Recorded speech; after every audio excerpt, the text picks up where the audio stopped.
21일 매일 말씀 묵상 인사를 드립니다. 오늘도 아버지에 대해서 그 아버지의 품 안에 있는 그 아들의 모습, 이것을 보면서 과연 우리들은 하루하루를 이 삶을 살아가면서 그 아버지와 친밀한 교제를 나누고 있는가를 생각해 보고자 합니다. 아버지로부터 얻을 수 있는 복들이 있습니다. 재물, 또 아버지의 능력으로 인하여서 아버지가 가지고 있는 것들을 우리가 갖고 누리며 살아갈 수가 있는데, 이 지금 돌아온 탕자 둘째 아들처럼 그냥 그 재물에만 관심이 있어서 재물을 가지고 재물을 받아서 그것을 다 허비한 쾌락을 쫓아 살아간 그 삶에는 열매가 없었습니다. 그래서 그는 그 삶에 대해서 후회를 하고 이제 아버지께로 돌아와 그 아버지의 품 안에 안겨서 그 아버지의 사랑과 그 아버지의 자비로움, 그 아버지의 용서하심, 그 아버지의 따뜻함, 그 아버지의 마음을 헤아릴 수 없는 그 사랑을 지금 느끼면서 그 사랑 안에, 그 품 안에 거하고 있는, 우리들의 삶도 그와 같아야 될 것이죠. 매일매일 우리들이 살아가면서 하늘에 계신 아버지, 그 아버지와 교제를 나누면서 아버지의 품 안에 안겨서 아버지의 넓으신, 정말 끝이 없는, 헤아릴 수 없는 그 진실한 사랑과 따뜻함을, 위로함을 아버지로부터 얻으며 살아가야 할 줄로 믿습니다. 그것이 축복이죠. 그런데 지금 오늘 말씀을 나누고 싶은 것이 이 가만히 그것의 모습을 지켜서 보고 있는 첫째 아들의 모습입니다. 예수님께서 비유적으로 이 말씀을 하셨을 때 이 첫째 아들이 이스라엘 백성들의 그런 모습으로 상징적으로 설명한 것이다라고 이렇게 우리는 이해를 할 수도 있습니다. 왜냐하면 그 아들은 이미 그 아버지를 떠나지 않고 아버지와 함께 생활하면서 아버지를 이와여서 또 아버지와 함께 그 살아가는 축복을 누리며 살아갈 수가 있었습니다. 그런데 그 아들이, 돌아온 탕자가 이게 돌아온 모습을 보고 그 아들은 화를 냈습니다.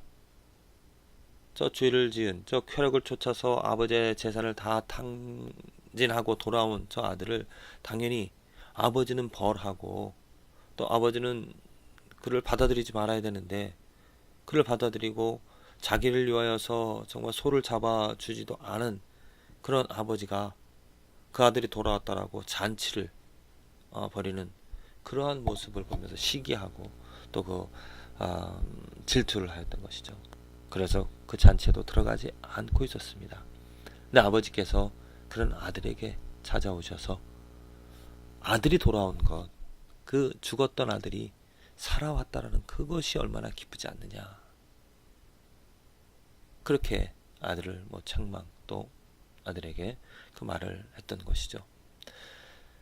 우리들이 크리스찬으로서 이렇게 혹시라도 아버지의 뜻을, 아버지의 마음을 헤아리지 못하며 살아가고 있지는 않은가. 첫째 아들이, 그 둘째 아들이 돌아온 그것을 보고 아버지의 기쁨, 아버지의 뜻, 아버지의 마음을 헤아릴 수 있다라면은 같이 기뻐하고 같이 정말 잔치에 참여하여서 그 둘째, 자기 동생을, 돌아온 동생을 안아주고 기뻐하면서 즐거움을 같이 나눌 수가 있었을 것입니다. 아버지의 뜻을 안다라면, 아버지의 마음을 헤아릴 수 있었다라면은. 그런데 첫째 아들은 그것을 헤아리지 못하였습니다. 그것처럼 우리들의 삶에서 정말 내가 아버지의 뜻과 아버지의 마음을 헤아리지 못하며 살아가게 되어진다라면은 내가 기쁨을 가질 수 있는 일에 기쁨을 가지 못하고 그 축복을 누리지 못하는 경우가 많이 있다는 것입니다. 분명히 내가 오늘 하루를 살아갈 때 내가 무엇보다도 신경 쓰고 또 내가 무엇보다도 간구해야 될 것은 바로 이 아버지의 뜻입니다. 오직 아버지의 뜻, 또 아버지의 그 이름만이 이 세상에 살아갈, 이 세상에 존재할 수 있는 유일한 것이기 때문에 내가 나의 뜻과 나의 원함, 나의 이름들을 앞세워 살아가는 것이 아니라, 만약 그렇게 살아간다라면은 이 삶에서 우리들은 어떤 쾌락은 가질지 모르더라도 순간적인 썩어질, 변화될 그런 쾌락을 가질지는 몰라도 이 둘째 아들이 가졌던 것처럼 영원히 존재할 수 있는 그러한 기쁨과 즐거움을, 행복을 누리지 못할 것입니다. 오직 아버지의 뜻이 이 세상에 존재할 수 있습니다. 오직 아버지의 이름, 아버지의 거룩함, 아버지의 손길만이 아버지의 계획, 아버지를 헤아릴 수 있는, 아버지의 그 영원한 것들만이 이 세상에 존재할 수 있다는 것을 우리는 분명히 깨닫고, 내가 오늘 힘써서 구하고 또 내가 오늘 이 땅에서 이루어갈 수 있는, 이루어가고자 하는 것이 아버지의 뜻과 아버지의 이름이 되어져야 될 것이죠.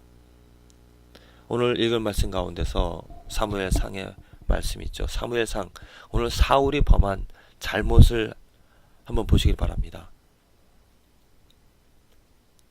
그 사울이 당한 어려움, 위기 상황, 블레셋 군대가 그 사울을 대적하여서 진을 치고 이제 사울을 멸하려고, 전쟁을 일으키려고 다가오고 있었습니다. 블레셋 군대 마차를, 또 창과 검을 가진 부장한 그 사울의 군대와는 대적할 수도 없는 그런 힘을 가진 막강한 군대였었습니다. 그런 위기 상황 속에서 사울이 한 것이 무엇입니까? 하나님께 제사를 드린 것이죠. 그 제사를 드렸다라는 거 우리는 이해할 수가 있습니다. 왜? 위기 상황이기 때문에 그 어려움을 하나님의 도움으로 이겨나가고자 했다라는 것입니다. 그런데 사무엘은 사울에게 찾아와서 그를 책망하였습니다. 왜 여호와의 율법을 저버렸냐고. 사무엘이 이야기하는 것은 그 위기 상황, 자기의 그 위기를, 자기의 그 어려움을 극복해 나가고자 해서 제사를 드리는 그것보다도 더 중요한 것은 여호와의 율법, 하나님의 뜻이라는 것입니다. 하나님이 정해놓은 법을 위반을 했다는 것입니다. 어렵다 하더라도, 죽는다 하더라도 오직 지켜내야 될 것은 하나님의 뜻이고 하나님의 율법, 하나님의 율법이었기 때문에 그 율법을 지켰어야 된다는 것이죠. 사무엘은 그 사울에게 분명하게 존재할 수 있는, 살아남을 수 있는 것은 하나님의 것이지, 하나님의 이름이지, 하나님의 뜻이지, 사울 너의 이름과 너의 뜻이 아니라는 것이 분명하게 그에게 말했던 것이죠. 그래서 사울은 이 일로 인하여서 왕권을 이제 잃어버리게 되어지고 다윗이 이제 새로운 왕이 되어지는 것입니다. 우리 삶에서 그렇습니다. 우리가 위기를 당하는 경우, 우리들의 문제가 있습니다. 우리는 그런 문제를 극복함에 있어서 하나님께 내 뜻을 해결해 달라고 이야기를 합니다. 그런데 우리들이 분명히 알아야 될 것은 이 땅에, 이 삶에 살아남을 수 있는, 존재할 수 있는 것은 나의 이름과 나의 생명과 나의 삶과 내 것들이 아니라는 것이죠. 내 것들은 멸망당할 것입니다. 없어질 것입니다.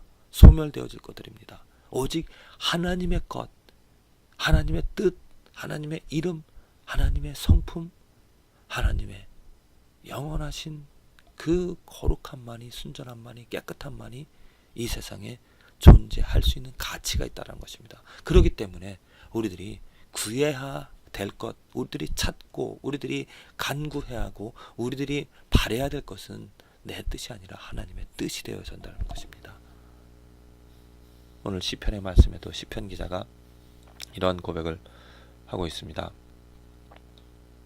저희는 여호와 행하신 일과 손으로 지으신 것을 생각지 아니하므로 여호와께서 저희를 파괴하고 건설치 아니하시리로다.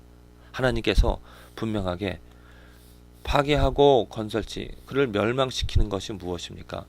하나님의 행하신 일, 하나님의 여호와의 행하신 일과 손으로 지으신 것을 생각지 아니, 하나님의 것, 오직 하나님의 것만이 남아 있다라는 것입니다. 그것을 생각지 않게 되어지면 다 멸망당하고 파괴되어진다는 것이죠. 그 하나님을 뭐 이기적인 하나님이라고 비방할 수도 있을 것입니다. 하지만 이기적인 하나님으로 비방하기 전에 우리들은 알아야 될 것이 무엇이냐면 그 하나님만이 정말 완전하고 온전한 의와 또 완전한 그 성품을 가지신 분이라는 것. 그렇기 때문에 그 하나님의 뜻만이 그 하나님이 그 하나님만의 것들이 이 세상에 존재할 가치가 있다는 것을 우리들은 알아야 됩니다. 그래서 그 하나님 행하시는 일에 당연하다라고 옳다라고 고백하게 되어지는 것이죠. 우리들이 지금 가진 불만들, 불평들, 우리들의 것이 없어지고 또 심판당하는, 뭐 사람들이 쉽게 비방하는 것이 구약 성경에 하나님이 너무 잔인하게 모든 하나님의 것 위의 것을 다 멸하는 그러한 것을 이기적인 하나님이라고, 불공평한 하나님이라고 말을 하지만 하나님의 거룩함을, 하나님의 완전함을 생각하게 되어진다라면은 또 우리들은 분명히 이 세상에서 죄가 존재하지 말아야, 죄가 있기 때문에 불평이 생기는 것이고 죄가 있기 때문에 불공평한 일이 있기 때문에 생기는 것입니다. 우리는 그것을 경험하죠. 그러면서 공평한 것을 원합니다. 그렇다라면은 오직 공평한 것, 오직 정의로운 것, 오직 완전한 것은 하나님의 뜻이고 하나님의 계획이고 하나님의 성품이고 하나님의 존재, 하나님의 이름밖에 세상에 존재할 가치가, 이 세상에 존재할 수 있는 것이 그것밖에 없다는 것이죠. 그렇다면은 내가 멸망당하는 것에, 내가 죽음 당하는 것에, 내 것 잃어버리는 것에, 내 이름 없어지는 것에 우리들은 동의를 하고 그것을 기뻐하며 오직 하나님의 뜻과 이름을 바라야 될 것입니다. 정말 이 땅의 진실과 정의를 원한다라면은 내 것 없어지고 오직 예수 그리스도만 살아남는 우리 인간들의 모습들, 추악한 더러움들 다 없어지고 깨끗한, 온전히 순수한, 온전히 결백한, 완벽한 예수님만이 이 땅에 살아남는, 그 예수님 안에서 나의 것들을, 내 것들을 다 버리고 오직 예수님만을 찾는 그러한 사람들만이 살아남는, 존재할 수 있는 그러한 천국을 우리는 바라야 될 것이고 그것을 소망해야 될 것입니다. 그렇기 때문에 오늘 내가 구하고 바라야 될 것은 나의 문제와 나의 이름과 나의 가치가 아니라 예수 그리스도가 되어줘야 될 것입니다. 영원히 존재할, 영원히 가치가 있는, 존재할 가치가 있는 예수 그리스도를 찾고 구하는, 그 안에 숨는, 그 안에 거하는 저와 여러분들의 삶이 되어지기를